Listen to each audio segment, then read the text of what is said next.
Jadi wanita itu tidak dipanggil untuk memberikan hidupnya kepada seorang pria, tapi pria yang dipanggil untuk memberikan hidupnya kepada seorang wanita. Susah ini jadi wanita kalau nggak dandan dengan cantik-cantik banget nanti suaminya kabur katanya gitu. Banyak yang berdebat di sini dan di sana kalau perempuan itu di gereja tidak boleh mengajar. Gitu. Kejadiannya adalah mereka punya anak, kemudian wanitanya ini menghasilkan jauh lebih banyak dibanding lelakinya. Menurut kamu gimana? Istri dalam pernikahan itu adalah untuk menolong supaya suami Anda itu menjadi pemimpin yang lebih baik.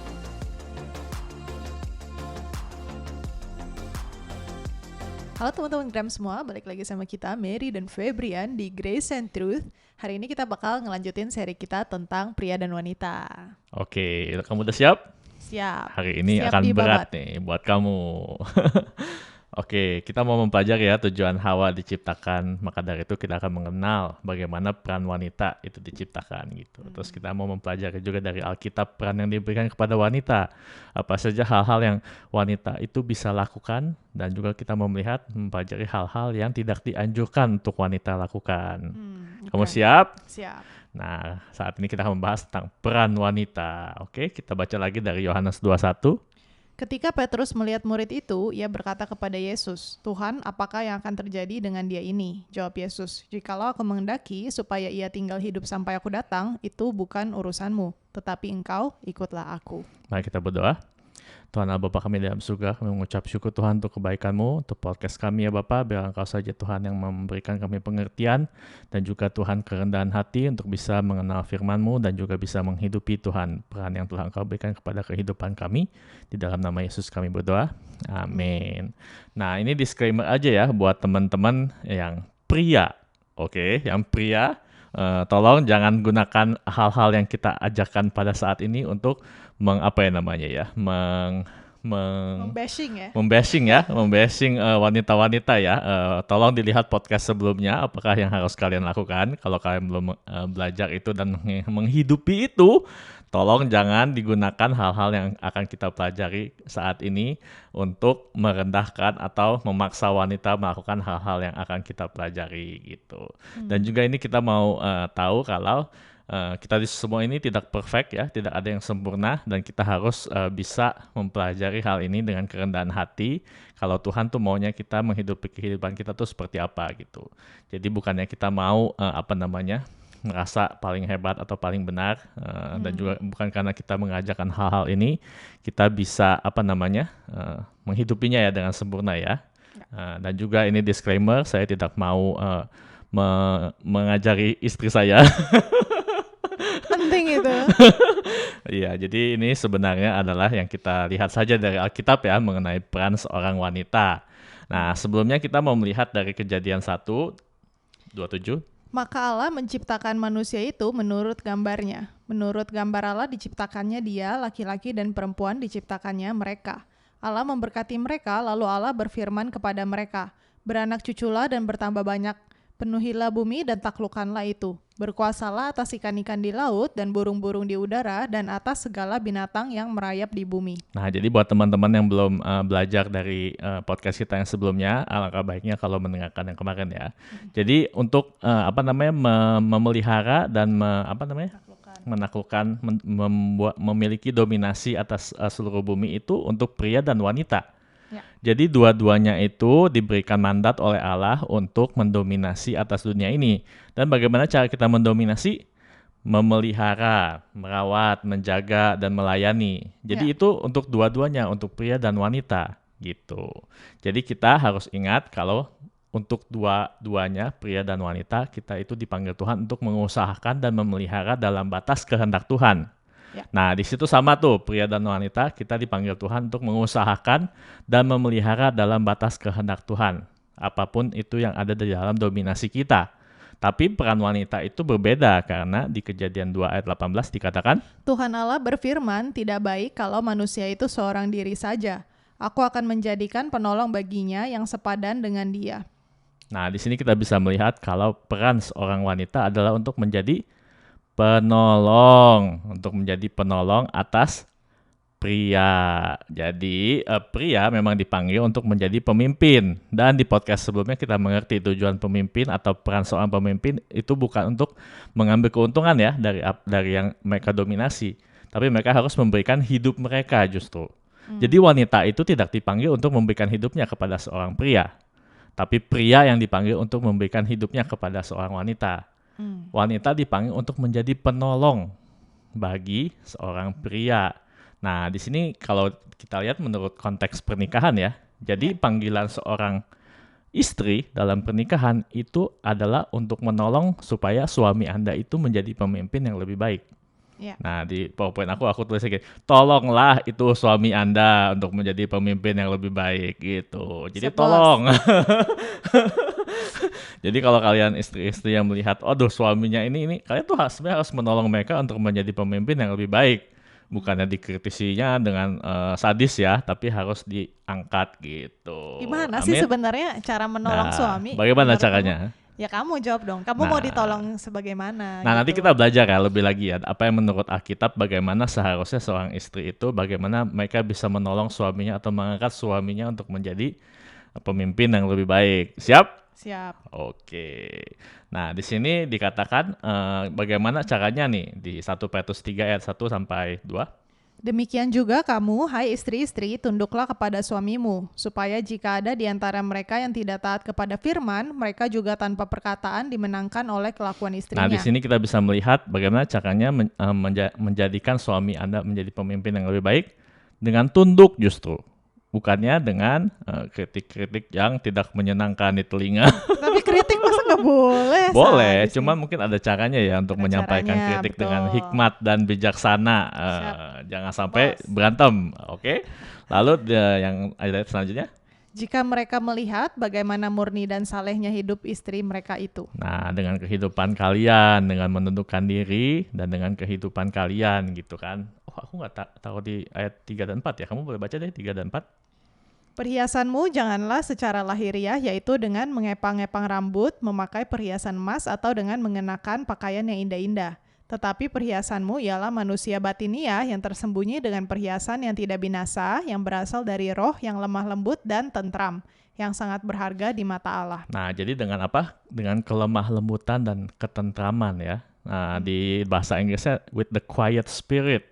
Jadi kalau misalnya istri-istri nagging gitu, itu sebenarnya akan sangat berbahaya.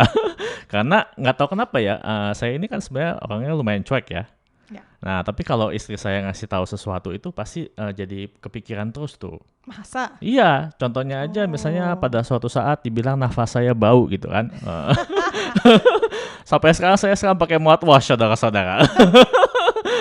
Ya Wow, begitulah. contohnya ya. Ya, entah kenapa seorang pria itu walaupun mereka sangat cuek ya, yang seperti saya sangat cuek ini, tapi entah kenapa perkataan-perkataan istri itu bisa menusuk ke dalam hati. Entah kenapa itu. Memang itu mungkin sudah dinubuatkan. Sudah dibuat seperti itu. Sudah ditetapkan seperti itu gitu. Suami itu bisa seorang pria itu bisa melawan seluruh dunia, tapi begitu istrinya ngomong sesuatu yang jelek tentang dia tuh pasti akan masuk ke hati gitu. Aku baru tahu kamu pakai mouthwash gara-gara itu Jadi loh. jadi harus hati-hatilah dengan perkataan kalian istri-istri, dengan kelemah lembutan, dengan quiet and gentle spirit ya, dengan gentle spirit. Jangan sampai berkata-kata dengan mulut-mulut yang sinis dan sadis. Amin. Amin.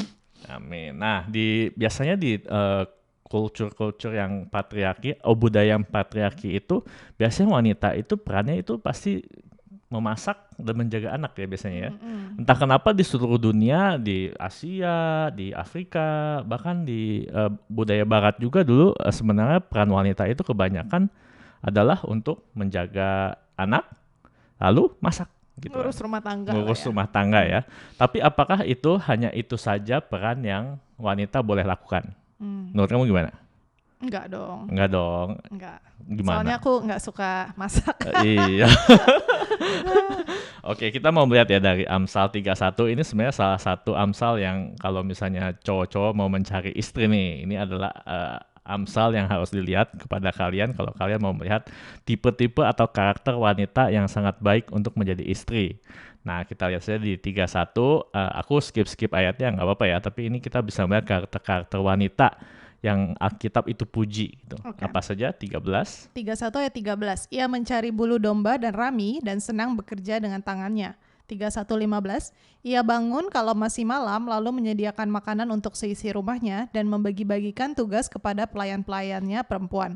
31:16.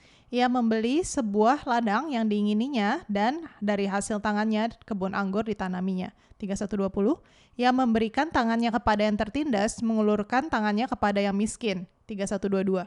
Ia membuat bagi dirinya permadani, lenan halus, dan kain ungu pakaiannya. 31:26.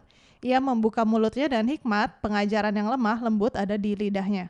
31:27. Ia mengawasi segala perbuatan rumah tangganya, makanan kemalasan tidak dimakannya. Nah, di sini kita bisa melihat kalau sebenarnya peran wanita itu bisa melakukan banyak hal ya. Bisa mengerjakan dengan tangannya, menganyam mungkin ya ini ya. Lalu juga dia bisa menyediakan makanan. Bahkan di sini dikatakan dia bisa mempunyai pelayan-pelayan. Jadi kalau ada istri bos yang menyuruh-nyuruh pelayan-pelayan rumahnya, ya itu sebenarnya sangat baik ya kalau menurut Alkitab gitu ya. Lalu dia juga bisa membeli ladang yang diinginkannya. Jadi dia bisa invest tuh untuk membeli sesuatu gitu untuk masa depan gitu kan. Dia juga bisa melakukan filantropi untuk membantu orang miskin gitu kan. Dia juga bisa berdagang, dia bisa menghasilkan sesuatu dengan tangannya gitu. Dan yang sangat luar biasanya ini adalah wanita itu bisa melakukan semuanya ini bersamaan. Memang sudah sudah diciptakan seperti itu ya. Memang wanita itu kan kalau di psikologi itu mereka semuanya nyambung ya gitu ya. Iya, bisa kalau multitasking. Ya. Kalau cowok kan biasanya fokus gitu kan ke satu. Kalau wanita itu memang sudah diciptakan bisa melakukan banyak hal pada saat hal yang bersamaan gitu. Mereka bisa make up, lalu nonton video gitu kan. Sambil nyetir gitu kan. Memang wanita itu sudah diciptakan seperti itu gitu. Mereka bisa melakukan banyak hal pada saat yang bersamaan. Makanya waktu mereka mengurus anak juga kadang-kadang mereka bisa sambil masak gitu kan. Kalau cowok tuh pasti sudah break itu. Sudah pusing kalau harus melakukan banyak hal pada saat yang bersamaan. Biasanya mereka tuh fokus kerjain satu dulu gitu kan, lalu yang lain dikerjain. Nah, makanya di sini kita bisa melihat ada sinergi yang sangat luar biasa ya kalau pria dan wanita itu tidak melihat perannya masing-masing tapi fokus untuk menjalankan perannya. Jadi kalau wanita fokus dia melakukan apa yang dia bisa lakukan, yaitu seperti melakukan banyak hal pada saat yang bersamaan, dan pria itu fokus untuk menjadi pemimpin yang mau memberikan hidupnya bagi keluarganya dan juga mau membuat sekelilingnya menjadi jauh lebih baik. Ini sebuah sinergi yang sangat luar biasa. Iya. Nah, biasanya problemnya yang jadi masalah adalah ketika kita membanding-bandingkan. Seperti ayat yang aku bagikan awal-awal kan, waktu Petrus dibilang, oh itu bukan urusanmu bagaimana Yohanes akan mati, kamu ikut aku. Jadi kita harus fokus kepada panggilan kita masing-masing. Ya, betul. Nah ini buat saudara-saudara, makanya yang wanita, fokuslah pada panggilanmu gitu. Kalau kamu bisa, waktu kamu dipakai untuk mengurus anak, bagus gitu kan, bisa masak, bagus gitu kan, bisa menghasilkan uang, bagus gitu kan. Jadi kalau kalian bisa menolong suami kalian dengan apapun itu yang Tuhan sudah berikan talenta, pakailah itu untuk membuat suami Anda itu lebih baik. Ya. Jadi jangan sampai dia harus sangat pusing gitu. Bagi-bagi tugas lah intinya kan. Ya. Jadi jangan kita hitung-hitungan dengan tugas-tugas yang sudah ada gitu. Karena pada hakikatnya wanita itu bisa melakukan banyak hal pada saat yang bersamaan. Ya. Jadi kalau ketika wanita bilang kepada suaminya, oh sana buang sampah. Nah, pria pikirnya ya buang sampah gitu kan.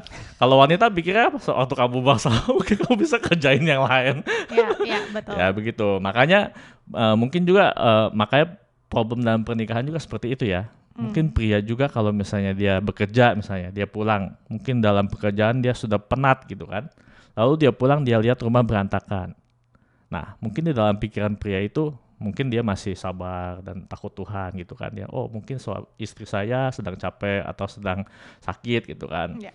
Lalu tidak ada makanan, dia masih bisa sabar gitu kan. Terus dia tanya ke istrinya, kamu mau makan apa sayang malam ini? Lalu istrinya bilang, terserah. Wah, terus kan suaminya bilang, oh ya udah kita makan sushi yuk. Nggak mau. Terus dia bilang, Curhat dia saudara-saudara. ini nggak bermaksud nyindir atau apa ya. Lalu bilang, oh kamu kok sebagai suami nggak bisa bikin keputusan sih. Nah, hal-hal seperti itu sebenarnya mungkin terlihatnya seperti hal kecil, tapi itu membuat pertikaian ya di dalam keluarga ya. Ya. Kalau misalnya sang istri bisa menolong mengambil beberapa tugas-tugas yang harusnya si suami itu lakukan, pasti akan terjadi sinergi yang jauh lebih baik. Ya, betul. Ya, jadi ambillah beban-beban suami-suami saudara kalau misalnya kalian menikah. Amin. Amin. Nah, Aku apa ada masukan? Oh, masih ada. Bentar. Nggak, ini udah Baca dulu poin aja. selanjutnya. Oh, oke. Soalnya ada kecenderungan kalau misalnya dulu nih aku baca ayat ini ya, Amsal 31 gitu ya, terutama adalah kayak berarti kerjaan cewek banyak banget nih. Aku harus jadi A, B, C, D, E, F, G, dan itu membuat kita menjadi down gitu. Karena kita merasa kayaknya nggak bisa deh jadi cewek seperti ini. On the other hand, kalau misalnya kita berasa kita bisa, nih listnya A, B, C, D, E, F, G udah aku kerjain nih, kita menjadi orang yang sombong gitu. Yeah. Dan I think ini berlaku untuk semua Amsal sih. Di Amsal kan banyak instruksi-instruksi gitu kan. Yeah. Nah, menurut aku disitulah kita penting ingat back to the gospel gitu ya, balik kepada Injil, bahwa kita emang seringkali nggak perfect nih melakukan ini, tapi hanya dalam Kristus lah kita bisa gitu ya. Nah, cuma mau ingetin itu doang sih. Ya, dan juga aku Intermezzo. juga mau ingetin ini, kalau misalnya semua wanita itu juga kan diciptakan berbeda-beda dengan talenta yang berbeda-beda ya. Jadi tidak semua wanita harus bisa melakukan hal-hal ini.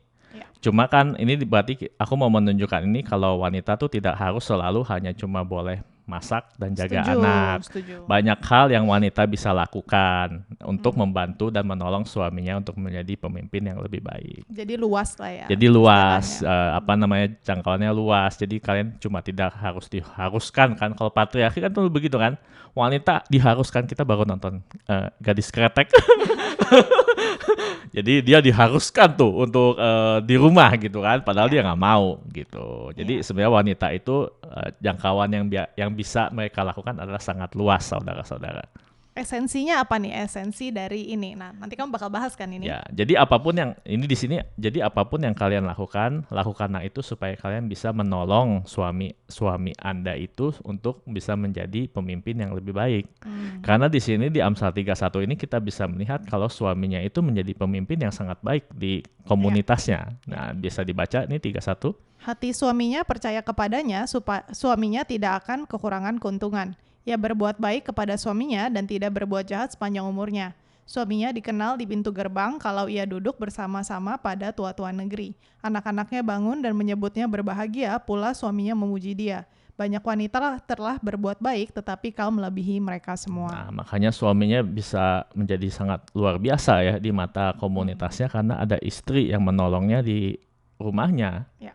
Dan suaminya bisa memberikan banyak tugas-tugas yang dia bisa berikan kepada istrinya dan dia bisa percaya sehingga dia bisa melakukan memimpin komunitas untuk menjadi komunitas itu menjadi lebih baik. Ya. Amin. Amin. Nah, di sini kita bisa melihat sinergi itu. Makanya peran wanita itu sangat penting dalam keluarga, dalam rumah tangga. Jadi jangan pernah menganggap rendah peran seorang wanita karena ada juga dibilang di balik pria yang hebat ada wanita yang hebat. Wih. Amin. Amin deh.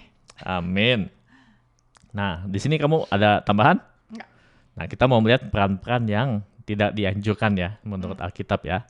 Nah, ini sebenarnya akan menjadi debat yang sangat panjang dan luar biasa karena di dalam kekristenan sendiri itu ada debat-debat mengenai hal-hal ini ya. Nah, kita mau lihat saja sedikit. Oke, 1 Timotius 2 ayat 9-14. Demikian juga hendaknya perempuan, hendaklah ia berdandan dengan pantas, dengan sopan dan sederhana, rambutnya jangan berkepang-kepang. Jangan memakai emas atau mutiara ataupun pakaian yang mahal-mahal.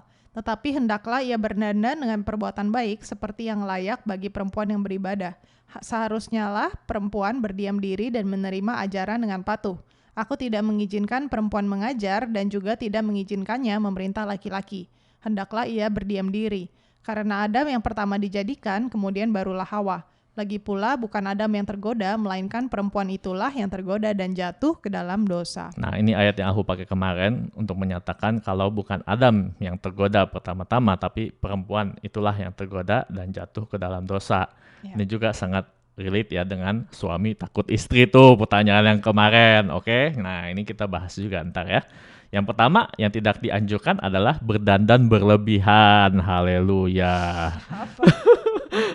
Ini kan dikatakan demikian juga hendaklah ia berdandan dengan pantas. Jadi bukan berarti perempuan itu tidak boleh berdandan ya, tapi berdandan dengan sewajarnya gitu. Jadi ini sekali lagi ayat ini bukan tidak menganjurkan wanita untuk berdandan, tapi berdandan dengan sepantasnya.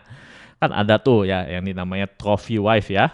Ini juga ada bukunya, aku baru tahu gitu, trophy wife. Jadi mereka ini sepertinya istri-istri yang pokoknya kelihatannya cantik, keren gitu kan, tapi nggak bisa apa-apa saudara-saudara. Jadi kalau misalnya ada wanita yang menghabiskan waktunya 3 jam mungkin ya untuk berdandan, untuk shopping, untuk membeli pakaian-pakaian yang branded, itu sangat tidak dianjurkan. Karena 3 jam itu kalian bisa gunakan untuk mengurus rumah tangga kalian, untuk menyiapkan rumah tangga gitu kan. Dan juga kalau misalnya kalian bisa membuat art atau membuat apa, bisa disalurkan ke sana gitu. Makanya Alkitab tidak menganjurkan kalian menggunakan waktu kalian berjam-jam hanya untuk berdandan. Karena Alkitab bilang wanita yang dipuji itu adalah wanita yang rajin gitu. Nah, jadi berdandan yang berlebihan itu tidak dianjurkan ya. Tadi 1 Petrus juga kita sudah melihat di pasal yang ketiga kalau Petrus juga tidak menganjurkan kepada perempuan untuk berdandan yang berlebihan. Sekali lagi, yang berlebihan ya, bukan berdandan biasa aja yang pantas. Aku tuh baru mau ngomong loh, soalnya susah ini jadi wanita. Kalau nggak dandan dengan cantik-cantik banget nanti suaminya kabur katanya gitu. Nah, itulah itu dosa ya makanya ya. Makanya, dan itu juga sebenarnya ya itu berarti suaminya juga mungkin ada yang salah ya. Kalau misalnya ada pesta atau gimana ya haruslah dandan gitu kan. Tapi kan bukan berarti setiap hari kamu harus dandan menghabiskan waktu 3 jam tiap hari untuk berdandan saja gitu. Tapi harus mengeluarkan dan juga kalian harus mengeluarkan talenta kalian gitu. Mungkin kalian dalam makeup artist juga ada gitu ya, dan itu mungkin kalian menghasilkan uang di situ ya tidak apa-apa begitu kan. Tapi kalau untuk diri sendiri hanya untuk menjadi jadi show itu sangat tidak dianjurkan saudara-saudara, karena Alkitab tidak menganjurkan hal tersebut. Nah, yang selanjutnya ini yang lebih ini ya, yang lebih ini sangat related nih. Ya, nah suami takut istri atau ini tidak dianjurkan untuk memerintah pria. Nah, Paulus berkata, aku tidak mengizinkan perempuan mengajar dan juga tidak mengizinkannya memerintah laki-laki. Nah, ini Paulus ini konsisten ya. Dia juga mengajarkan ini di 1 Korintus 14 ayat 34. Dan di Titus 2 ayat 3 dikatakan perempuan yang lebih tua boleh mengajar perempuan yang lebih muda. Jadi bukan berarti dia tidak boleh mengajar, tapi dia tidak boleh mengajar atas laki-laki. Nah, di sini ini sangat banyak yang berdebat di sini dan di sana kalau perempuan itu di gereja tidak boleh mengajar gitu. Nah, di sini tapi hal yang kita bisa pelajari adalah perempuan itu memang tidak boleh mengambil kepemimpinan atas pria. Nah, ini sangat penting saudara-saudara, karena Alkitab itu sangat tidak menganjurkan perempuan untuk mengambil kepemimpinan dalam atas hal pria. apapun atau apa menurut kamu? Dalam hal apapun. Menarik. Nah, ini sangat mungkin orang-orang akan tidak sangat setuju ya dengan hal ini ya. Dan juga pertanyaannya kan di sini. Jadi kalau seperti itu, apakah wanita tidak boleh jadi presiden? Iya, aku baru mau nanya. Apakah wanita tidak boleh menjadi CEO sebuah perusahaan? Terus apakah wanita, ini yang paling ini ya, kalau dalam gereja ya, apakah wanita tidak boleh menjadi pendeta atau majelis gereja? Atau apakah wanita boleh jadi ketua RT gitu kan, ketua sekolah, ketua kelas gitu kan? Apakah boleh seperti itu gitu? Menurut kamu gimana? Wah, aku kalau dalam pergerejaan lebih baik kita ikut firman Tuhan ya. Tapi kalau presiden, CEO gitu-gitu, presiden aku jujur menurut aku harusnya lebih baik lelaki, karena cewek itu, karena saya cewek ya, saya tahu saya orang yang lebih bisa terbawa emosi, jadi lebih baik tidak gitu. Kalau aku, cuman ya coba menurut kamu? Ya menurut aku dulu ya aku selalu berpikir kayak selama dia bisa menundukkan dirinya kepada suaminya misalnya ya, dan juga dia bisa menunjukkan kalau dia memiliki hati kayak gentle spirit and quiet spirit, menurut aku ya boleh-boleh aja gitu. Apalagi kalau mereka sudah bilang mereka dipanggil Tuhan, ya kita nggak bisa argue dong, udah dipanggil Tuhan, gitu kan. Tapi memang pemimpin itu kan sebenarnya bukan role yang sangat mudah ya. Pemimpin itu harus memberikan hidupnya kepada orang lain gitu. Dan hal itu tidak tidak required ya. Tidak Kita required, tidak dituntut untuk melakukan hal itu. Kalau aku sih mengambil peran tersebut. Ya, ada orang yang pernah nanya juga gitu, kenapa aku nggak mau menjadi pendeta gitu misalnya. Cuman aku prinsipnya gini ya, kalau misalnya di Alkitab ada hal-hal yang seperti ini kan kemungkinan dibilang nggak boleh. Nah, ngapain aku mengambil resiko mengabdikan hidup aku untuk sesuatu yang menurut Alkitab jangan-jangan ini nggak boleh loh, gitu. Kan resiko kan? Iya. Ngapain gitu? Ya, aku juga makanya setelah kamu memberikan argumen seperti itu, aku nggak bisa memberikan argumen balik ya. Jadi aku berpikir kayak, ada benernya juga. Kalau semisalnya memang panggilan itu adalah panggilan yang sangat luar biasa berat, yang juga sangat dibutuhkan kepemimpinan gitu kan, untuk memberikan hidup kepada orang lain, dan di mana wanita juga memang cenderung ya untuk terbawa emosi atau cenderung untuk mengambil keputusan sesuai dengan emosi yang ada gitu. Jadi memang sebenarnya lebih baik untuk seorang pria yang mengambil tanggung jawab tersebut gitu, bukan seorang wanita. Tapi memang di Alkitab kita juga bisa melihat ya, ada beberapa seperti Deborah gitu kan yang mengambil kepemimpinan. Jadi aku nggak bisa bilang kalau itu tuh kayak mutlak gitu. Tapi memang Alkitab itu sangat tidak menganjurkan untuk seorang wanita mengambil tugas kepemimpinan, karena tugas itu adalah sangat berat gitu. Ya, dan menariknya di Alkitab juga, misalnya di kasus Deborah atau pemimpin-pemimpin yang perempuan itu rata-rata karena udah tidak ada lagi laki-laki yang mau mengambil kepemimpinan. Makanya ketika wanita-wanita mengambil kepemimpinan itu sebenarnya adalah red flag ya. Ya, laki-laki harus bertanya-tanya. Laki-laki harus mengambil kepemimpinan tersebut dan mau untuk memberikan hidupnya kepada orang lain supaya komunitas dan wanita juga menjadi lebih baik. Jangan sampai role itu diambil oleh perempuan-perempuan gitu ya. Amin. Jangan sampai role itu diambil oleh perempuan-perempuan, saudara-saudara. Bukannya kita tidak mau mereka menjadi pemimpin, tapi memang Alkitab menganjurkan seperti itu karena tugasnya itu sangat berat. Amin. Betul. Oke, jadi kita mau melihat lagi ya bagaimana caranya kita memiliki prioritas yang benar. Ini kan kalau kalian melihat podcast yang sebelumnya, ini kan timeline ya seorang pria. Nah, aku membuat juga timeline seorang wanita, apakah yang wanita harusnya lakukan. Jadi wanita, ketika kalian lahir sebagai wanita dengan alat kelamin wanita, tentu saja kalian adalah seorang wanita, tentu saja kan? Penting ya itu. Tentu saja itu sangat penting gitu ya, karena zaman sekarang. Jadi wanita dan pria dua-duanya dipanggil untuk mengusahakan dan memelihara dalam batas kehendak Tuhan. Amin. Nah, pada suatu saat nanti Tuhan akan mendatangkan kepada kalian seorang pria. Hopefully pria itu godly dan juga tahu kebenaran firman Tuhan dan juga sudah mendengarkan podcast yang sudah kita jelaskan yang kemarin itu. Jadi supaya mereka mengenal perannya, harusnya mereka itu seperti apa gitu. Jadi suami dan istri ini harusnya bersinergi ya satu sama lain gitu kan. Dan juga harusnya bukan istri yang langsung kepada orang banyak, tapi istri ini melalui suaminya mereka akan memberkati dan mengusahakan dan memelihara kepada orang banyak. Jadi harus ada perantara kalau menurut Alkitab. Jadi lebih baik seperti itu gitu. Nah, suatu saat akan ada anak juga kan diberikan kepada ibu. Nah, suami istri ini harus bersinergi untuk mengusahakan dan memelihara anak itu yang berada di dalam dominasi mereka. Alangkah baiknya sih seperti itu gitu. Dan juga kan tadi kita sudah membahas ya mengenai apakah wanita boleh atau tidak untuk menjadi pemimpin. Alkitab sekali lagi menganjurkan tidak gitu. Dan kita tidak bisa, aku personally nggak bisa bilang, absolut nggak boleh sama sekali gitu ya. Karena memang ada saat-saat di mana khususnya ketika tidak ada kepemimpinan seorang pria, wanita itu diangkat untuk menjadi pemimpin. Tapi itu tidak ideal saudara-saudara karena bebannya itu sangat berat. Nah, kalau misalnya Tuhan mengangkat kalian sebagai pemimpin, ya mungkin Tuhan akan memberikan kasih karunia juga ya untuk melakukan peran tersebut. Kalau semuanya going down, ya kalian mungkin mengambil peran tersebut itu sendiri.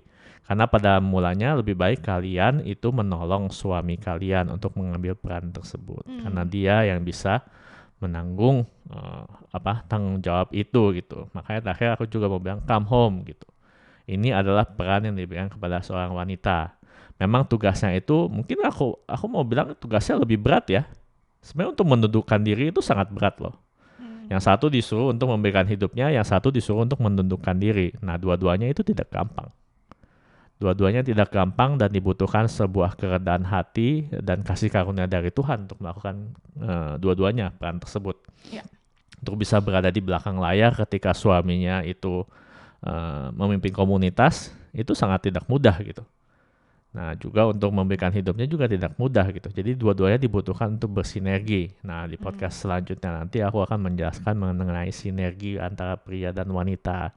Nah, hopefully itu akan menutup tema kali ini dan juga akan memberkati kita semua supaya kita bisa hidup sesuai dengan peran yang Tuhan sudah berikan kepada kita ketika kita lahir. Amin. Amin. Gimana? Kamu ada tambahan atau ada pertanyaan?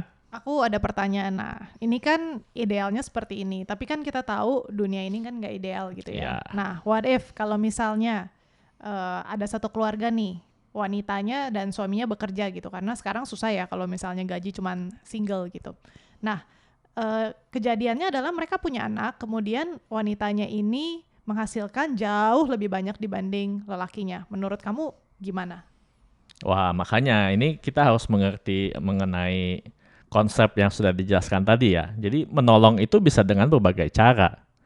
Nah, misalnya kalau wanitanya menghasilkan jauh lebih banyak dan lebih make sense untuk wanita untuk tetap bekerja dan pria yang untuk menjaga anak, aku sih menyarankan lebih baik wanita itu tetap bekerja daripada si sang pria harus bekerja 2 kali lipat.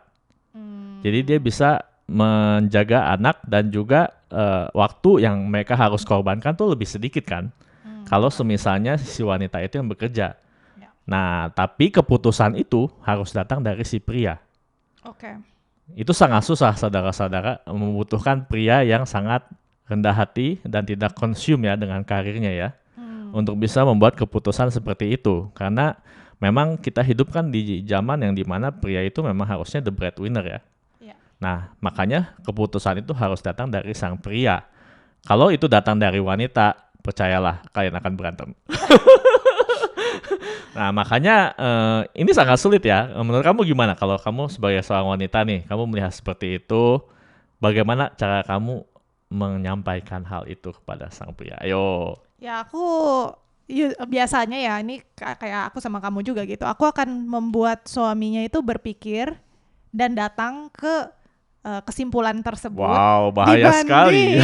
Dibanding aku langsung kayak, kamu kan gaji lebih rendah dari aku. Sana, kamu yang juga anak. Nah, gitu. Itu kan gak sopan ya. Itu gitu. pasti akan menghancurkan kepercayaan diri seorang pria. Dan makanya kalau misalnya terjadi suami takut istri, itu adalah sedikit demi sedikit, nanti lama-kelamaan suami itu akan jadi takut istri tuh kalau digituin.